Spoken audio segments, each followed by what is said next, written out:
Good afternoon and welcome to this very interesting session. So spinal injection techniques are a great armamentarium for orthopedic surgeons. Basically, between the conservative treatment and the surgical treatment, the injection techniques fall somewhere in between, which provide patient not only the pain relief, but it also helps us in sometimes diagnosing the actual cause of the patient problem.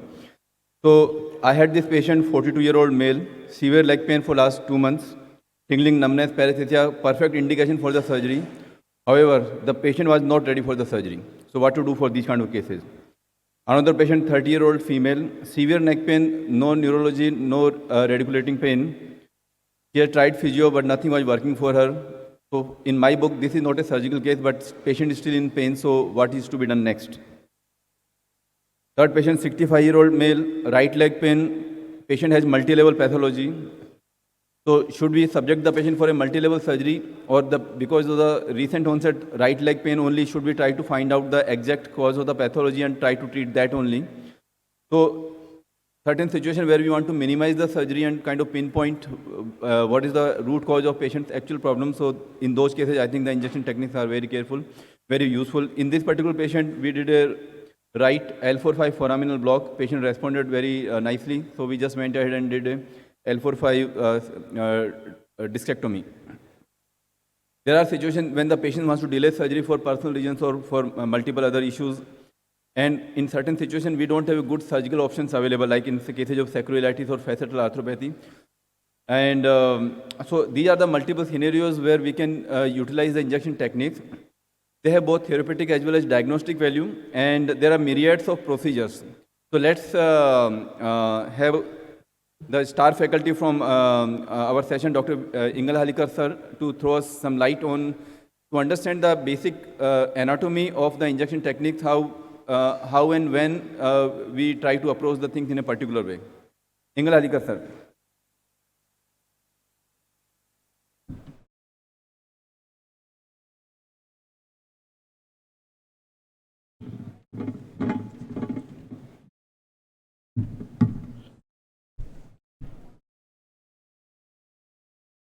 Good afternoon, ladies and gentlemen.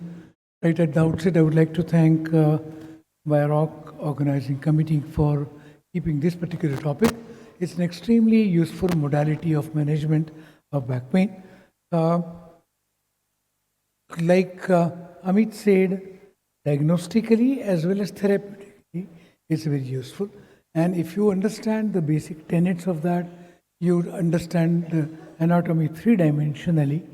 The chance of you performing those successfully is always improves.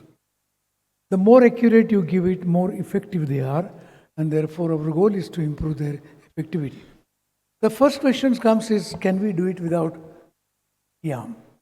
Well, except caudal epidural, others can be done without CIAM, but otherwise most of them would need CIAM. The next question people always ask is, how safe is that from radiation point of view? There are plenty of studies in the literature. These are 3 hallmark studies where they have studied more than 300, 400, 500 people. And their conclusion is the average exposure during these procedures is below the allowable limits when all precautions are taken. Then what are the precautions? Well, you must follow the radiation protection protocol. You must use the lead apron. You must keep hands off the beam using long-handled instruments. Here you will see the sponge holder. You can see the sponge holder with a long handle. My hand is here. Needle holder, my hand is here. And therefore, we are trying to be as far away from the direct beam thing. Then we shoot the pilot image using auto exposure, which most of the CMs now have. And then reduce the exposure. Once you reduce the exposure, all the remaining adjustments need to be done through the changes in the monitor, brightness, contrast, etc. Now you go and adjust it in the brightness. Therefore, you will be able to use only the loader. Instead of using a continuous beam, use pulsed or intermittent exposure over, say, every half second, etc. You will still be able to do a good job of it. Another important thing that they have recommended is, don't do these procedures daily. Do these procedures twice a week, thrice a week or so. So you take a moratorium or take a break between 2 days, and if you can space it out, your exposure chance. If it's a question of doing the thing accurately, because we do lumbar spine more often, because we do lower lumbar spine often, because we do it in obese people version, the quality of image intensifier is an extremely important point. So you must have an optimal, good quality image in the lateral view of the lumbar spine. In an obese person, that's the least quality you want out of image intensifier. Generally, it boils down to the capacity of 100 kV and 5 mA. It must have all axes of smooth movement, and each axis movement must be independently lockable.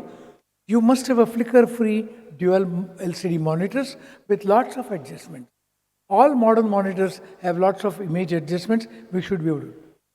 The whole setup must have an ability to shoot video, and because of that, you must have a good memory capacity in that. Upon all that, you must have a well-experienced C-arm handler. C-arm adjustments are very, very crucial, and therefore either you yourself become one, but when you wash up, you can't do it, but you train people so that you must have a well-experienced C-arm handler. Table-wise, because we go from dorsal lumbar junction to lumbar area, etc., we need the central post of the table terribly eccentric. Only then you will have no obstruction of tilting your C-arm any which way you like. The table must be broader than the normal operation table. Normal tables are about 21 inches. It should be broader because the metallic frame of that table can obstruct your vision, especially in oblique views, etc. And you must have, patient should be more comfortable in broader one. Patient's position-wise, people have suggested various positions, but we prefer to put the patient completely prone in a stable position with the pillows underneath, his arms rested, etc. That way, patient doesn't know when you put in the needle. And if you put in a needle, patient moves, there's a problem. So patient's compliance is really excellent. And whatever manipulation you want to do, whatever imaging that you need to do, you do that by moving, tilting, and rotating C-arm. Well, if this is how we prefer to keep the thing, I am standing here.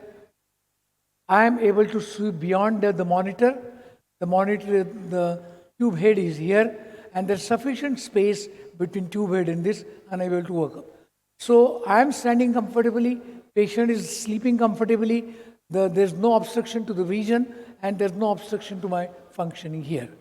That's the position in which you work.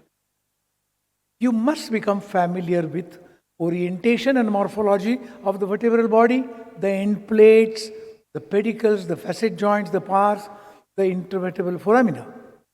And all these in every different exposures, like AP view, in oblique view, in lateral view. And therefore, you, in order to tell the technician, इसको ऐसे घुमाओ, और 2 degree घुमाओ, और थोड़ा ऊपर करो. You yourself must be a good technician. Okay. When you try to see this, if for a best thing, you must have an image which is in the center of the screen. If this is my index vertebra, where I want to do, the patient's image, patient is sleeping prone. Therefore, patient's left side is towards me, right side is towards me. Cephalic end is here. And that's exactly how I want the image on the image intensifier, like a patient is sleeping. Then you must have, while performing one movement, you must lock the other movements of the C-arm. Otherwise, the whole setup gets in there. The C-arm generally has a horizontal swipe. Try not to use it because that can vitiate the image. It also has ability to rotate around its own head axis. Don't do that. Both those things will vitiate the image. You'll get into difficulty. Well, this is how you will start looking at this. Look here. The spinous processes must be in the between the two pedicles in the center. The both pedicles must be equidistant from this.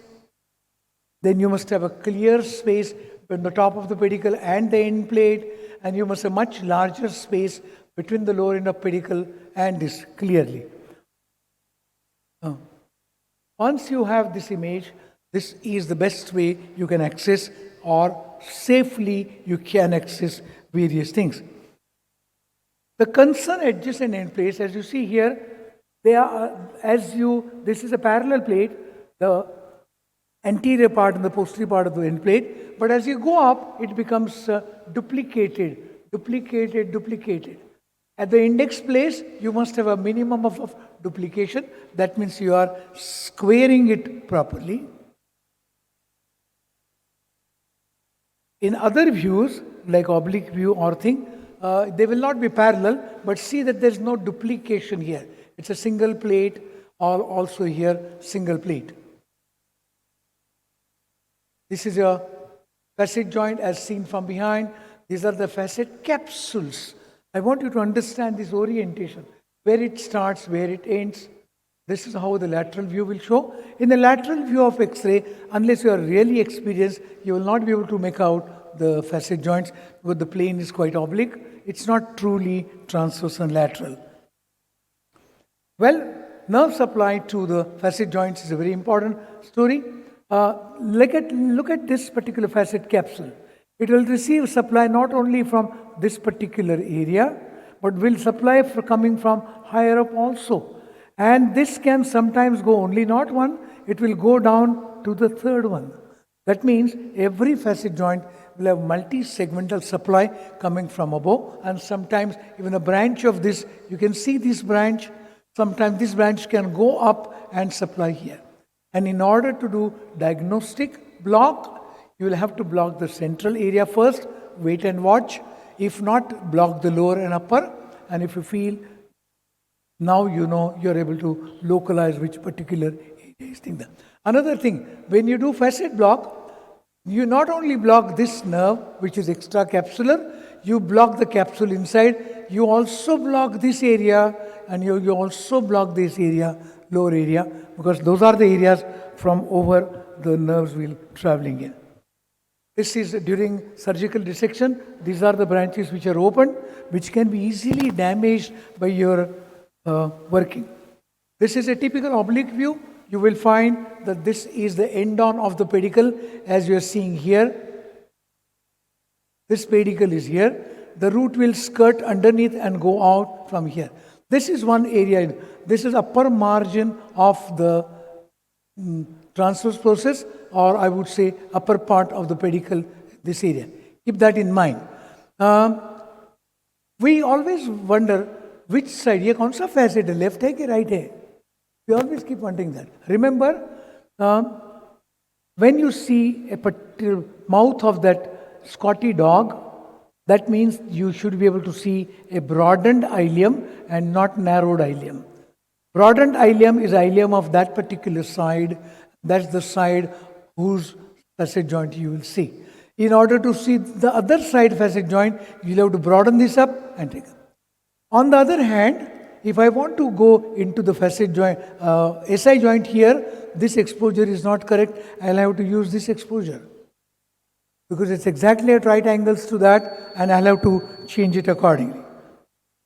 How many minutes we are? 12 minutes.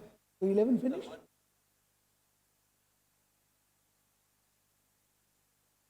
Okay.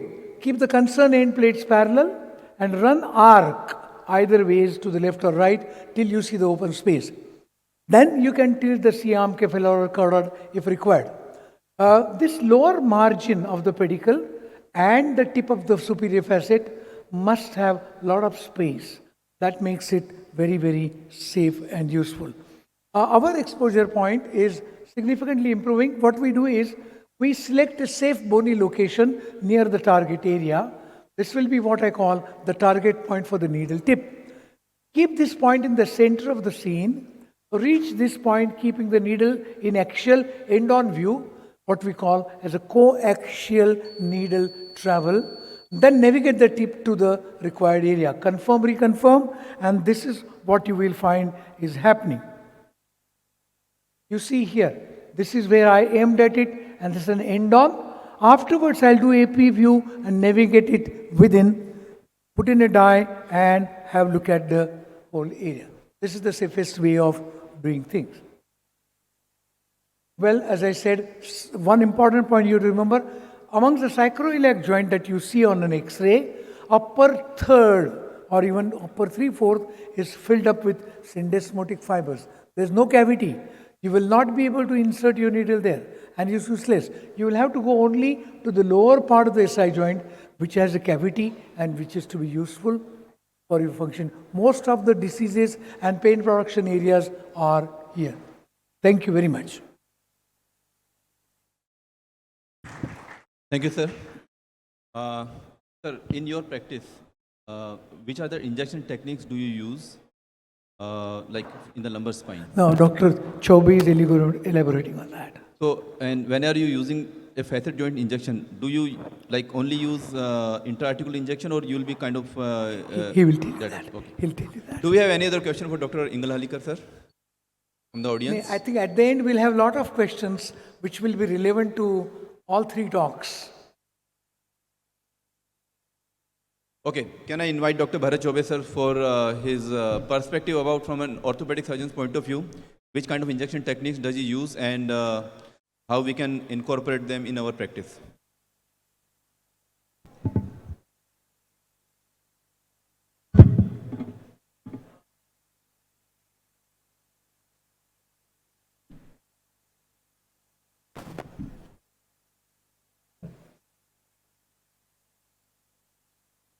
Good afternoon. Majority of the people sitting here have shared one common scenario. And that scenario is the patient comes in your office and says, Doctor, I have visited many, but my problem has not been solved.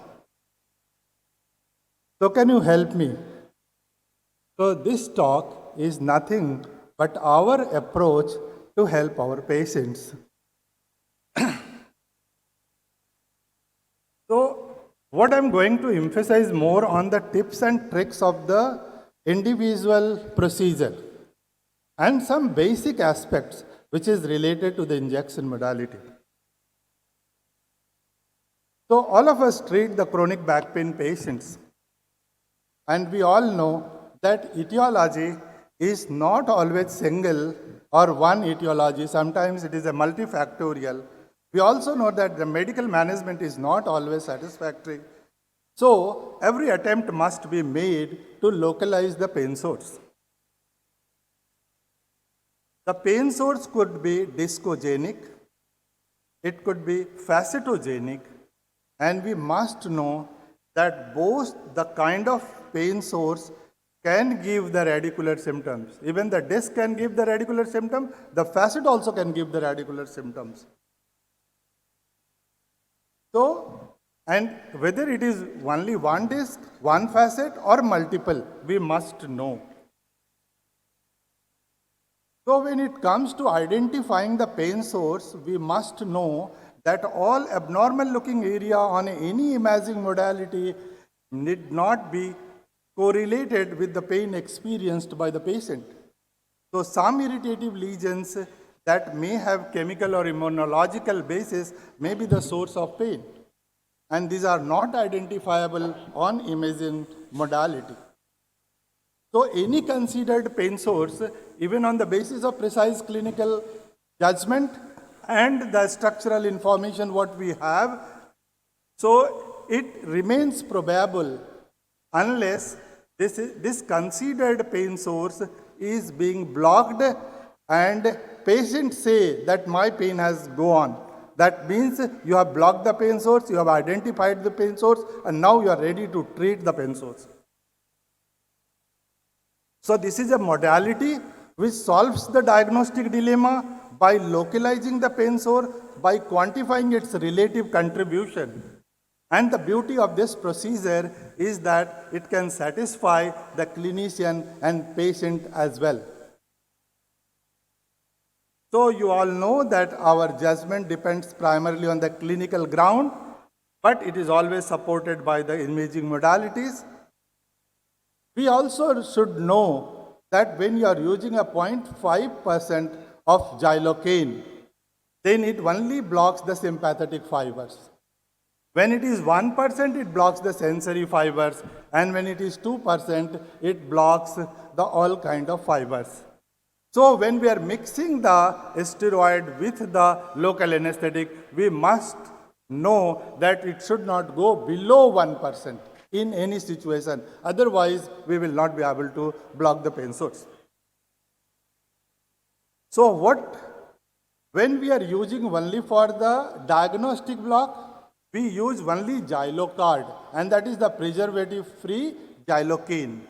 But when you are using as a therapeutic block, that is the time we mix a steroid with the bupivacaine, that is 0.5%, so that after mixing, it remains as a 0.25% to block the pain source and give the desired anti-inflammatory effect as well.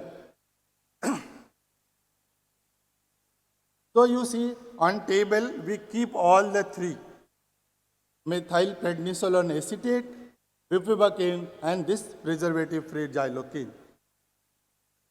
All of us know that the corticosteroid per se is a useful drug to take care of the inflammation, provided it is judiciously used. So why it is useful? So useful because it stabilizes the membrane potential, it suppresses the ectopic discharges, and by doing so, it facilitates the nerve conduction.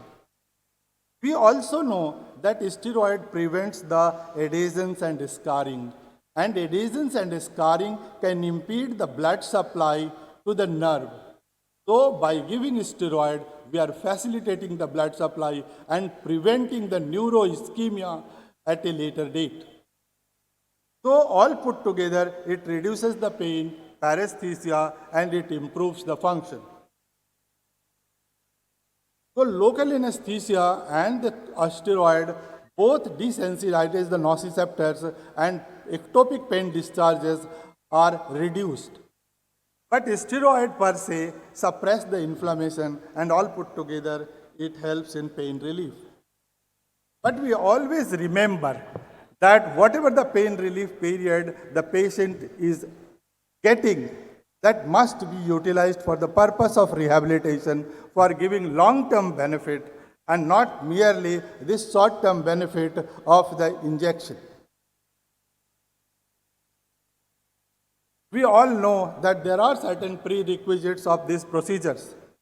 So we all know that the C-arm is must, proper positioning of the C-arm, and the proper tilting of the table as and when it is required is very, very paramount importance to make you Arjun so that you can reach the target precisely. We also use the contrast to confirm that wherever we have reached is right.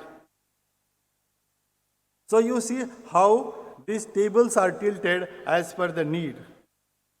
We use these things for the procedure. And these are the modalities which we are in practice, except the sympathetic ganglion block, which we generally don't do. Majority of us considers whenever there is a back pain, that means it is a mechanical issue. It need not be. The neurogenic back pain is also a very valid entity, and in many of the compressive etiology, the person gets the back pain because of the nerve compression. When there is a compression on the DRG, primarily it is paresthesia, and when there is a pure inflammation, that is the radicular pain. So these particular indications, what we are talking about is in all such scenario, we give these type of blocks. You all know that when we call epidural, that means it is either sacral, interlaminar, or transforaminal. The sacral epidural we are doing for many years, and this is simple to perform, lower risk of dural puncture because the dura ends at S2, requires higher volumes. That is you see that the 10 ml for this level, 15 ml for other level, and that's all. For the sacral epidural, you have to palpate the sacral cornua like this, and then you have to manipulate the needle so that it enters into the sacral hiatus, and finally you deliver the medication at the at the L4-5 or L5S1 or up to the L4-5. So generally this interlaminar approach, wherever there is a resource limited settings are there where the C-arm is not there, or many times the anesthetist, they practice this interlaminar approach through various ways. But generally we are practicing the transforaminal approach, and this transforaminal approach you can see there, this is the transforaminal. So we target, our target is in the foramen. And why so? Because we go through the transforaminal because it delivers the medicine right at the source, anterior epidural compartment, and these things can easily be delivered there. So you see here it is very clear, this particular, if we are doing the selective nerve root block, our needle will be here. If we are going for the foraminal disc bulge, our needle will be here.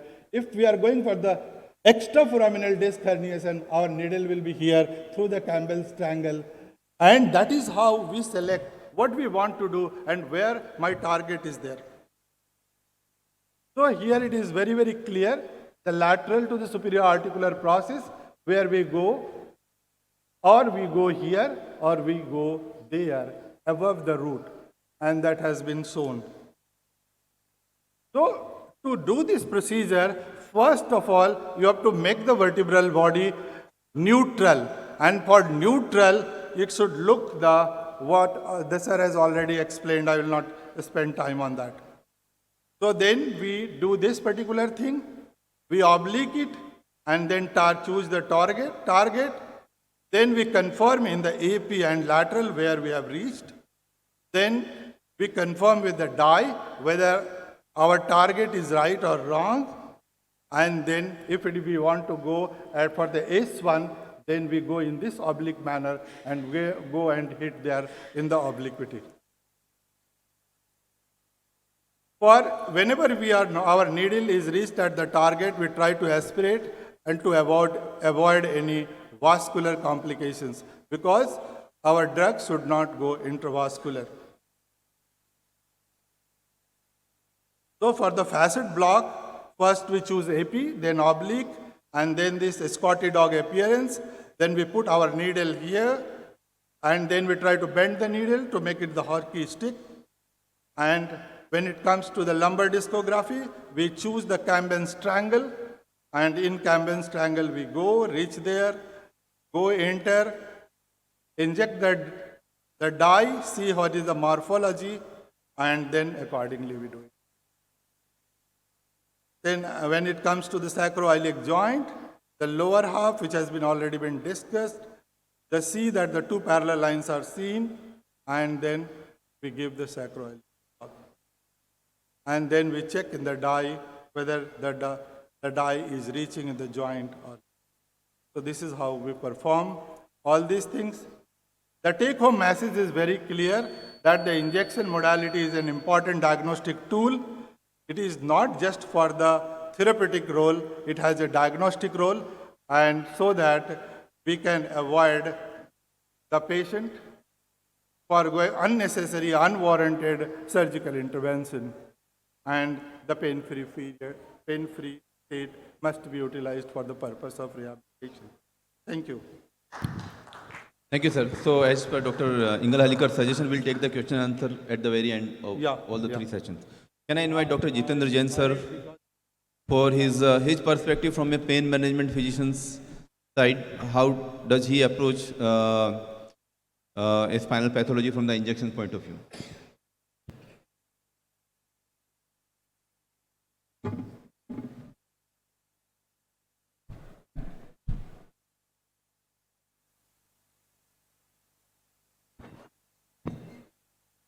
Thank you, Amit.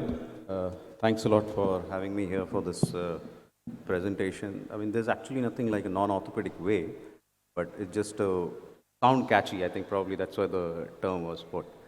So basically, I'm just going to take it forward from what Dr. Ingalhalikar and Dr. Chaubey has already spoken about, and maybe a little bit of pictures in terms of lumbar facet, maybe radiofrequency ablation, and for some of the cervical procedures. So I have a book, I'm just using this platform to push this book, basically pain management, basic assessment and pharmacotherapy. It doesn't have much about the intervention, but just to have a clear understanding in terms of how to assess and how to approach these patients before we actually intervene with interventional procedures. Okay. So just one request that we do not call it injection, just to not to undermine the procedure that we are doing. The only other advantage probably I feel is that if you can put it like a procedure, then you can charge more as compared to when you call it injection. I think probably that would be better. So why do pain procedures? Obviously, I mean, pain procedures, you're doing it basically to decrease pain, to assist natural healing of spine, to decrease the pain requirement, painkiller requirement, which actually could be detrimental in some of the patients, especially with comorbidities. Obviously, the diagnostic implication of these procedures is much more useful in terms of diagnosing and planning a definitive treatment later on. The second important factor is that once the pain has improved, the rehabilitation part actually takes care, and that usually improves these patients in the long-term basis. Obviously, the patients who do not want surgery or had surgery still have issues. We can offer these.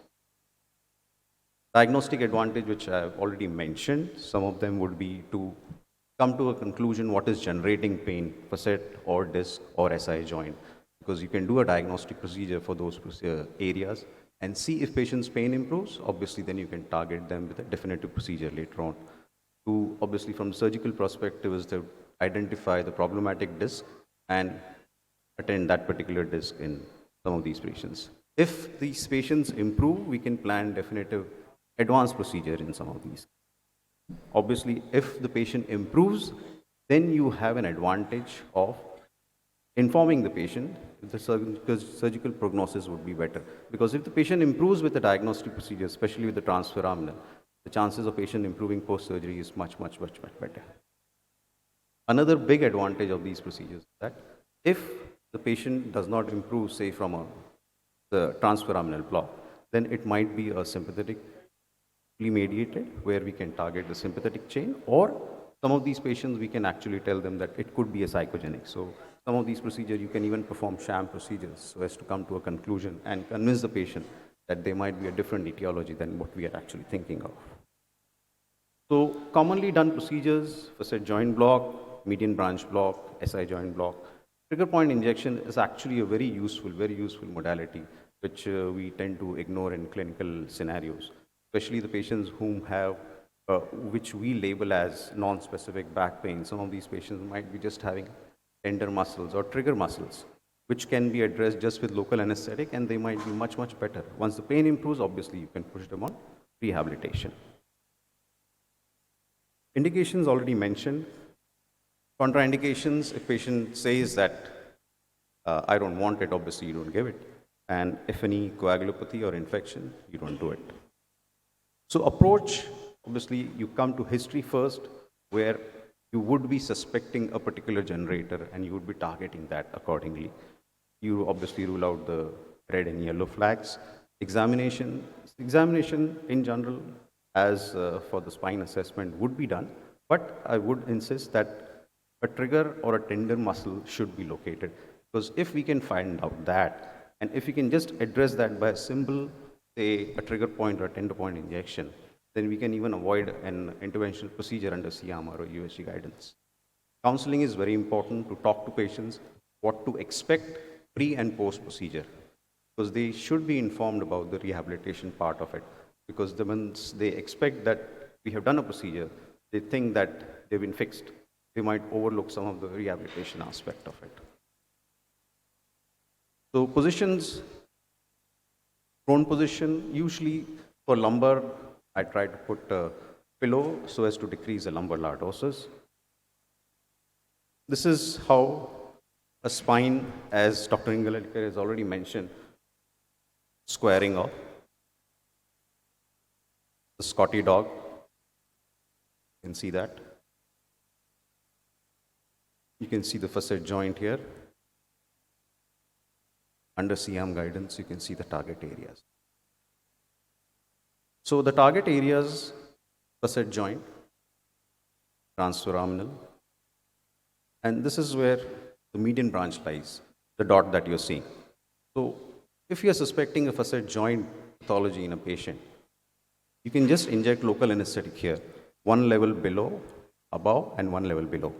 So if I'm suspecting 4-5, I would go one level above, one at the level, and the level below.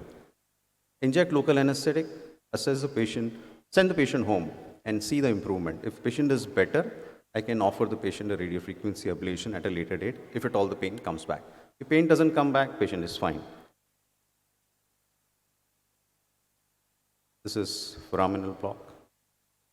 Foraminal block.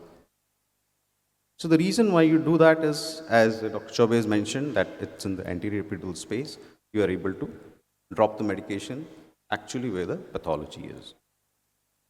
Caudal, some of the pictures. You can actually direct the needle, say if patient is having right-sided pathology, you can direct the needle in the caudal space under C-arm guidance on that particular direction and drop the medication so that it's more effective and you are able to deliver the safer dose in a targeted area. You inject contrast to see if you are in the safe area so that you don't cause any complications, especially if you're injecting a huge volume of local anesthetic, which could be detrimental in some of these patients. Facet joint block, inject contrast. It's a very small space, so you don't inject contrast like 1 ml, 2 ml. You inject only about 0.2 or 0.4 ml of contrast, see the spread, and you can inject your local anesthetic and steroid, which is again 0.5 ml or at the most 1 ml is good enough. SI joint block. Now, coming to the cervical space, the patient with neck pain, radicular pain, depending on what the pathology is you're suspecting, you might consider doing a median branch block or a facet joint block, especially if patient has central axial pain or paravertebral pain. And if patient has radicular pain, obviously you subject them for epidural. Usually the position lateral would be for facet joint block or a median branch block. Prone position is usually for patients if I'm considering a cervical facet radiofrequency ablation or an epidural. This is the pathology. You can see the median branch comes here. This is the facetal pillar in the center of it, here. And this is where I'm going to target under C-arm guidance. So when I'm doing a lateral position, we have to make sure that both the facetal pillar, right and left, they're opposing each other so that you are able to see one particular facet pillar so that you're not confused which one you are targeting, the nearer one or the away one. So this is how the facetal pillar will look like. This is your joint target. You can see the dot over here. That's inside the facet joint. And this is where, in the center of the pillar, you'll target it for the median branch, especially the patients who have localized neck pain. Now, once you have diagnosed that patient has improved post-median branch block because of the neck pain, then you can plan a definitive procedure of RF if the pain comes back. And usually the entry point in these patients, because you can see the waist of the facetal pillar, that's where the median branch is. You start 1.5 centimeter below and 1.5 centimeter lateral, so that you go obliquely in the direction so that you're parallel to the nerve when you're considering radiofrequency ablation. Because I want my needle to be parallel to the median branch so that I get maximum of the median branch when I'm doing the radiofrequency ablation. You can see it over here. The needle is here.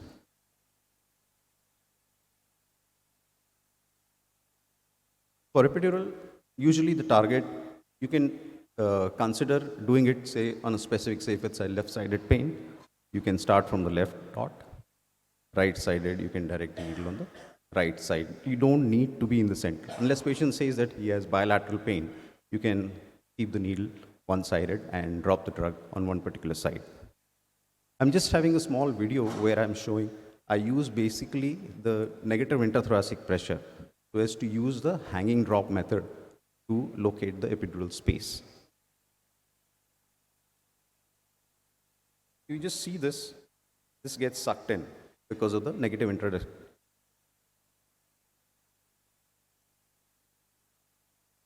So that is basically, essentially, I have entered the epidural space. I inject contrast, confirm that I'm on the correct side, and inject the drug. So evidence is fairly good in most of these procedures for short to medium term. Long term, some of these procedures might not be as effective, but most of the procedures are fairly good for short term.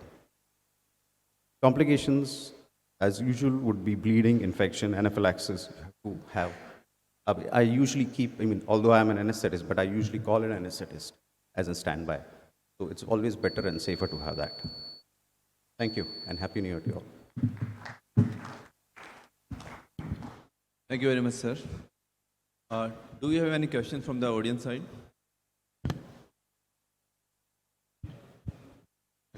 Go ahead. Thank you for a wonderful presentation.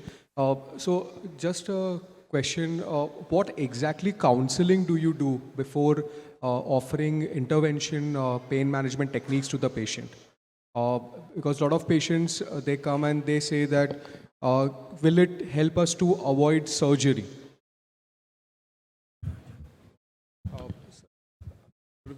If Ingali sir will like to share his thoughts. First thing is, there are about 30% patients. I'm talking about 100% properly chosen cases. 30% patients where a single injection, especially in the facets or transforaminal, would give a long-lasting relief. So they are ones who are going to be benefited. There are others who will have short-term benefit. They will come back again. You've got to prepare them for a second injection. Sometimes the first injection may not give relief, but second may give. But if they don't come for the second injection, they're not going to be benefited. Therefore, you tell them, कि एक injection दे के देखते हैं कितना फर्क होता है, जरूर पड़ेगी तो दूसरा दे देंगे. This is one thing. Second thing, we tell them that, which is a very important thing, that just prior to doing the procedure, we make them do certain actions, flexion extension, rotation extension, single-legged standing and extension, rotation, etc. to find out the maximum pain on which posture, which area. A facet, one facet loading. Then we inject, and within next 5 minutes, we bring down the patient. Ask him to do the same actions which produced pain before. If a pain has gone now, he says, I'm feeling better. You know that accuracy point of view will. So you've got to tell this also to them, that we might inject your two sides, not at one go, we'll take you down, do it again. And again, you'll say that because it's a depot preparations that we use, your relief may come slowly, gradually. Sir, I've had patient who has taken as many as 17 injections. Taken almost 17 injections. 17. Yeah. Also, is there any endpoint where you recommend the number of injections the patient should be taken before you advise him surgery? Well, those... I don't know, I was just saying that send them to the right person. Go ahead. So, 17 injections, that itself means there could be some issue either with the diagnosis or with the patient. There can only be two meanings. So, depending on how you look at this particular patient as, you need to have a thorough assessment before considering another procedure for these patients. That's what I can suggest. You see, basically, I try to make it very simplified. One is the diagnosis is almost clear, but the patient has not responded to the routine measures like physiotherapy, medication. So I say that this is the direct delivery of medication and this should work. And majority of the time it has worked. So in your case also, it will work, like a disc herniation. But I don't recollect patient where the multiple times is needed. Generally, one injection is sufficient, and in hardly any patients, you second time. And I've never given the third time. And another scenario is the diagnostic dilemma. So I tell the patients, I have to diagnose the case first, And once you and me both are convinced, then we will start the treatment. Otherwise, we are not starting the treatment. Then I call for the diagnostic block. And once in the diagnostic block, the patient will say, "Nahi doctor, हमारा तो pain अभी बहुत कम है." Now I am convinced that. So I say, okay, if you are convinced, then I am also convinced, and let us start the treatment. And then we finalize the treatment, whatever the best treatment is there. So this is only two approaches. There is no third, I don't. Okay. Another thing is, presuming that you have given meticulously and accurately, correctly, and after local injection of xylocaine, patient's pain has gone. That means you have delivered the steroids correct place. If it doesn't work for 2 times, third time probably it's not going to work. Probably it's not. So we point, would you generally advise don't surgery to repeat the the third, fourth, and 17 injection, I think, is a wonderful commercial venture. Thank you, sir. I think in the interest, your question. Go ahead. My question to Dr. Chaubey. So, what is the ratio of bupivacaine and xylocaine? 50-50. 0.5 ml. So I always make it 4 ml. Because the 80 milligram of methyl prednisolone acetate, so that is 2 ml. So 2 ml you take the bupivacaine, and whatever you want to inject, minimum 20 milligram of steroids should go at the site, minimum. Otherwise it will not be effective. So, minimum 20 milligram of steroid at the injection. At site. one site. Okay. So 4 ml you prepare the solution. Okay. Because otherwise it will be less than 1%, and then you won't be able to know whether it has blocked it or not. Because 2 ml of bupivacaine, 0.5%, and 2 ml of methyl prednisolone, both put together it will be 4 ml with the concentration of 0.25% of bupivacaine, Okay. which is an anesthetic agent. I think we'll just Okay. take a last Fine, sir. question from Thanks, the sir. very end. Sir, my question is regarding the interval between the 2 injection. At what point of time you consider for a second injection? Will you wait for a particular time period? Your patient symptoms, it demands the injections. You have to give minimum 3 weeks time for the observation. And in 3 weeks time, if the patient says, I am 50% better, you have the liberty to tell him that I want to give the second injection. If he is 50%, minimum 50% better. If he is less than 50% better, I don't think whether it is a second or third or fourth, whatever is. Thank you, sir.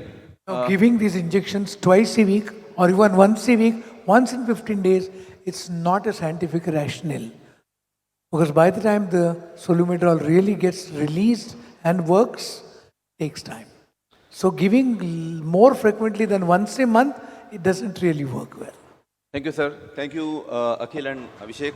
And I would like to thank you, Dr. Ingalhalikar, Dr. Chaubey, and Dr. Jain again for